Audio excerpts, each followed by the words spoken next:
So hello everyone, आज हम आ चुके हैं हमारे नए लेक्चर में। काफ़ी दिन बाद हम जो है एक नया फ्रेश लेक्चर अपलोड कर रहे हैं, क्योंकि मेरे जो थे वो एग्ज़ाम्स चल रहे थे। मैंने उसके बारे में एक शॉर्ट डाल दिया था कि मेरे एग्ज़ाम चल रहे हैं, इसलिए वीडियो हमारी रेगुलर नहीं हो पाई।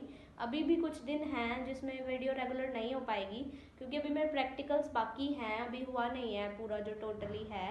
बट आफ्टर 24 जैन हमारी वीडियो जो है वो रेगुलर स्टार्ट हो जाएंगी। अभी बीच में मुझे एक ब्रेक मिल गया था, इसलिए मैंने एक वीडियो अपलोड करनी सही समझी।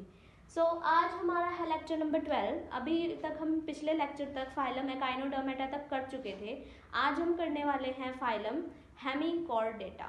हेमिकॉर्डेटा एक काफ़ी इंटरेस्टिंग फाइलम होने वाला है, क्योंकि अब हम अपने अपने आप की तरफ बढ़ रहे हैं, कॉर्डेटा की तरफ बढ़ रहे हैं। यानी कि जो ह्यूमंस के अंदर जो ह्यूमन जिस फाइलम में आते हैं दैट इज कॉर्डेटा, और जो हेमिकॉर्डेटा है वो लिंक है बिटवीन नॉन कॉर्डेटा यानी कि लोअर एनिमल्स एंड कॉर्डेटा यानी कि हायर एनिमल्स। पढ़ते हैं ये लिंक कैसे है। Hemichordata connecting link between Chordata and non Chordata. अब ये कनेक्टिंग लिंक क्यों है? क्योंकि इसमें एक स्ट्रक्चर पाया जाता है जिसका नाम है स्टोमोकोड, और जो स्टोमोकोड है वो नोटोकोड जैसी दिखती है। नोटोकोड यानी कि वर्टिब्रल कॉलम। अब वो उसके जैसी दिखती है बट एग्जैक्टली सेम नहीं होती है। क्यों नहीं होती है? क्योंकि हमारी जो वर्टिब्रल कॉलम है वो हॉलो है। उस हॉलो वर्टिब्रल कॉलम के अंदर से हमारी स्पाइनल कॉर्ड पास करती है, लेकिन जो स्टोमोकोड होता है वो पूरी सॉलिड होती है, उधर कोई स्पेस नहीं होता, कोई वो हॉलो नहीं होती, खोखली नहीं होती अंदर से। Organ system level of organisation, यहाँ पर जो ऑर्गेनाइजेशन होता है वो ऑर्गन सिस्टम लेवल का होता है। जो टिश्यू लेवल है, सेलुलर लेवल है, वो लोअर ऑर्गेनिज्म में होते थे, अब हम डेवलप्ड हो चुके हैं काफ़ी ज़्यादा। बायलेटरल सिमेट्री होती है। बायलेटरल सिमेट्री यानी कि एक तरफ से ही कट कर सकते हैं, जैसे कि ह्यूमंस में होती है। आप बीचों बीच कट करोगे जब भी इक्वल पार्ट्स होंगे, नहीं तो इक्वल पार्ट्स होना संभव नहीं है। सिलोमेट ऑर्गेनिज्म, सिलोमेट यानी कि ट्रू बॉडी कैविटी आ चुकी है, यानी कि जो हमारी गट की वॉल होती है, गट यानी कि इंटेस्टाइन की वॉल है, और जो बॉडी वॉल है उसके बीच में स्पेस आ चुका है। ट्रू बॉडी कैविटी यानी कि उसके बीच में अब ऐसा नहीं है कोई pseudo coelomate something like that कि भाई पैचेस में कोई वॉल प्रेजेंट है, ऐसा नहीं है। Tube with in tube body plan. Tube with in tube body plan से हमारा क्या मतलब है कि कंप्लीट एलिमेंट्री कैनाल है, काफ़ी ज़्यादा डेवलप्ड सिस्टम है, कंप्लीट एलिमेंट्री कैनाल आ चुकी है। बस फर्क क्या है कि इधर स्टोमोकोड है नोटोकोड की जगह।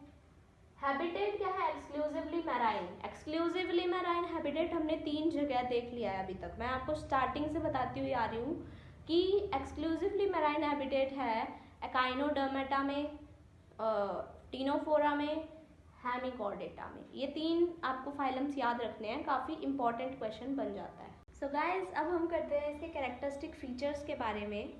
चलो अब स्टार्ट करते हैं। इसका कैरेक्टरिस्टिक फीचर क्या है? इसकी बॉडी जो है वो 3 पार्ट्स में डिवाइड होती है, that is proboscis, collar and trunk. ठीक है, इधर कंफ्यूजन हो जाती है थोड़ी, क्योंकि यहाँ पर जो है एक्सक्रीटरी ऑर्गन भी प्रोबोसिस ग्लैंड है, बट पिछली बार ये नीट में क्वेश्चन पूछ लिया था और उसमें दोनों ऑप्शन दिए हुए थे, प्रोबोसिस भी और प्रोबोसिस ग्लैंड भी। अब कई बच्चे सोचे कि भाई एक्सक्रीशन में कोई ग्लैंड कैसे हेल्प कर सकता है, तो प्रोबोसिस वो टिक कराए। सबका गलत हो गया, नीट ने ढेर करने के लिए एक अच्छा पॉइंट ढूंढ लिया। हम इसमें गलती ना करें, इसलिए मैंने इसे पहले से ही बता दिया, आपको ये पॉइंट हाईलाइट कर दिया है। ओके, जो हेमिकॉर्डेट्स हैं उनकी बॉडी प्रोबोसिस, कॉलर और ट्रंक में डिवाइडेड होती है। प्रोबोसिस इसके अपर पार्ट को कहते हैं, हेड पार्ट को। कॉलर जो है इसका वो मिडल वाला रीजन होता है, और ट्रंक नीचे इसकी जो टेल रीजन होता है उसे ट्रंक बोल दिया गया है।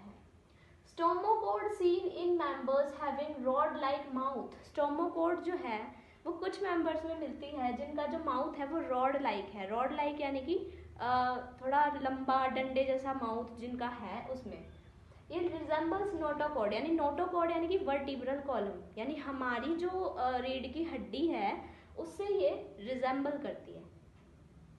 Earlier it is considered as subphylum under Chordata, मतलब कि इसे पहले एक सब फाइलम बना दिया गया था कॉर्डेटा के अंदर ही, बट बाद में इसका पता चला कि जो इसकी स्टोमोकोड है वो नोटोकोड की तरह नहीं है, तो इसे एक डिफरेंट फाइलम बना दिया गया फर्दर स्टडीज के बाद। इसमें open type of circulatory system है, यानी कि सर्कुलेटरी सिस्टम इतना वेल डेवलप नहीं है, बट हमने एक जगह पढ़ा था जो फाइलम लोअर है लेकिन वेल डेवलप्ड सर्कुलेटरी सिस्टम है, क्लोज सर्कुलेटरी सिस्टम है। कौन सा था वो फाइलम? दैट इज हमारा एनालिडा। एनालिडा में भी हमने एक एक्सेप्शन बताई थी। अब वो कौन बताएगा एक्सेप्शन, कमेंट सेक्शन में कमेंट कर दो जिसको आता है, और नहीं भी आता है तो हम नेक्स्ट वीडियो में इसका आंसर बता देंगे, ठीक है। एक्सक्रीटरी ऑर्गन जो है इसका वो है प्रोबोसिस ग्लैंड, यही वो पॉइंट है जो मैंने ऊपर बताया था जिसमें मिस्टेक हो जाती है। रेस्पिरेशन जो है वो गिल्स की हेल्प से इधर होता है, ठीक है।